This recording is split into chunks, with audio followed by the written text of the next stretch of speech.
पूरे देश में एक ज्वार उबल रहा है, और ये जब विस्फोट कहीं होने की स्थिति में आएगा तो देश के लिए बड़ा ही कोई दूध पीते हुए बच्चे नहीं हैं। रामजी लाल सुमन कोई छोटा व्यक्तित्व तो नहीं है कि गांव कूचे का कोई नेता है, उस व्यक्ति ने कहा है। जानबूझकर ये स्टेटमेंट दिलवाया गया है। जिन्होंने दिलवाया होगा उनको भी पता है, राणा जिस व्यक्ति के शरीर पर 80 घाव हो वो कोई सामान्य व्यक्ति हमारे साथ राष्ट्रीय स्वयंसेवक संघ से रामेंद्र सिंह जी हैं, जिनसे बातचीत करेंगे राणा सांगा के उस बयान पर, उस अभद्र टिप्पणी पर आखिर इनका क्या कहना है। स्वागत है जी। मैं रमेंद्र, यहीं बगल छुलिया गांव है, वहाँ से हूँ। जैसे आपने प्रश्न किया कि राणा सांगा को एक रामजी लाल सुमन जी ने बाहर कहीं नहीं कहा है। हिंदुस्तान की सबसे बड़ी पंचायत के अंदर उस महापराक्रमी राणा सांगा को कायर, गद्दार जैसे शब्द से उसको कहा कि गद्दार हैं। और इतना ही नहीं, उस व्यक्ति केवल राणा सांगा को नहीं कहा, सामने बैठे हुए जो सांसद थे उनको ये कहा कि आप राणा सांगा जैसे गद्दार की औलाद हैं।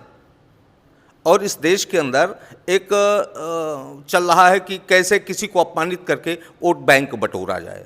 उसी के क्रम में देखिए, महापुरुष जो होता है वो किसी जाति का नहीं होता है। एक वर्ग जाति में पैदा भले होता है, लेकिन वो एक समय जब महापुरुष होता है तो वो जाति से ऊपर उठ जाता है। भगवान राम क्षत्रिय के घर में जन्म लिए, उनको प्रत्येक सनातनी व्यक्ति उनकी आराधना करता है, पूजा करता है। कोई भी व्यक्ति किसी के, जैसे अपने अंबेडकर जी कहते हैं कि वो अनुसूचित जाति के परिवार में जन्मे, अब वो महापुरुष है, वो किसी एक छोटे से दायरे, आप उनके छोटे से खांचे में नहीं समायोजित कर सकते हैं। उनका विराट स्वरूप हो गया, उनका विराट व्यक्तित्व है। पूरा हिंदुस्तान, वो विश्व स्तर के हमारे मार्गदर्शक रहे हैं, पूरा देश उनको अपना शीश झुकाता है। वो एक वर्ग और संप्रदाय के नहीं हैं, वो पूरे समाज के हैं। तो उनका ऐसा वक्तव्य, उनका ऐसा कहना कि उन्होंने कोई पढ़ा नहीं, चूंकि वो सांसद हैं।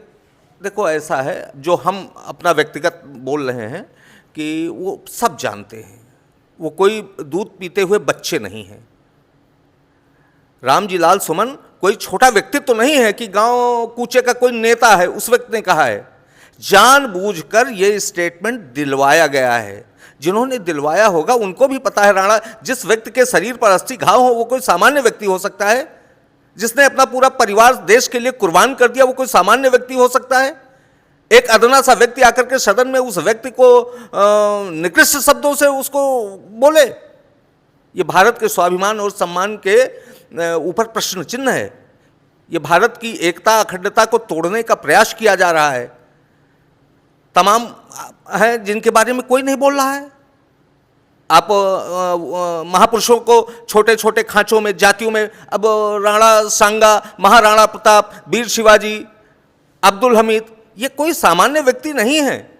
आप इनके ऊपर तुच्छ टिप्पणी करके आप उनके परिवार को, आप उनके अनुयायियों को आप नीचा दिखाने का काम कर रहे हैं। इससे देश का विकास नहीं होना है, इससे देश की एकता अखंडता अक्षुण्ण नहीं रहने वाली है। तो इसका क्या, उनको आखिर इसका क्या परिणाम मिले, कैसे इसका हल निकलने वाला है? देखो, सीधा सा ये होना चाहिए था।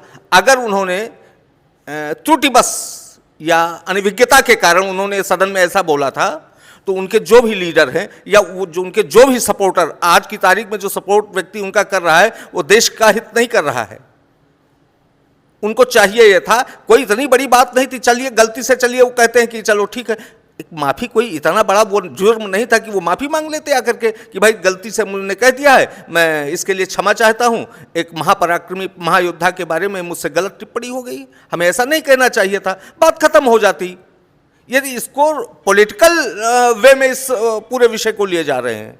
लगभग 15 दिन से पूरा एकदम बवाल मचा हुआ पूरे देश में इस एक छोटी सी बात को लेकर। अरे ये तुरंत नेक्स्ट डे, अगले दिन इसको खत्म हो जाना चाहिए था। भाई क्या बोलना था, यही तो बोलना था कि मैंने जो कल कहा है, आप लोग आहत हुए हैं, मैं चाहता हूं कि मैं माफ़ी मांग रहा हूं।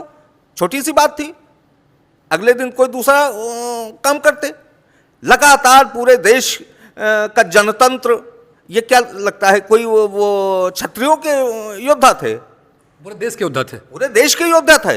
ये कुछ लोगों को लगता होगा कि एक वर्ग खुश हो रहा है, कोई खुश नहीं हो रहा है। पूरे देश में एक ज्वार उबल रहा है, और ये जब विस्फोट कहीं होने की स्थिति में आएगा तो देश के लिए बड़ा ही घातक होगा।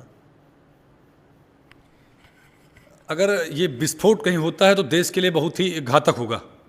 कहीं ना कहीं उनको माफ़ी मांगनी चाहिए थी, ऐसा कहना आरएसएस के लोगों का, फिर चाहे वो करणी सेना हो या फिर विश्व हिंदू संगठन हो, चाहे फिर वो अखिल भारतीय विश्व संगठन हो, कोई भी हो, सबका सिर्फ एक ही कहना है कि वो अगर माफ़ी मांगते तो बात यहाँ तक ना आती। प्लस पूरे वीडियो पर आप सबको क्या कहना है कमेंट में बताइएगा।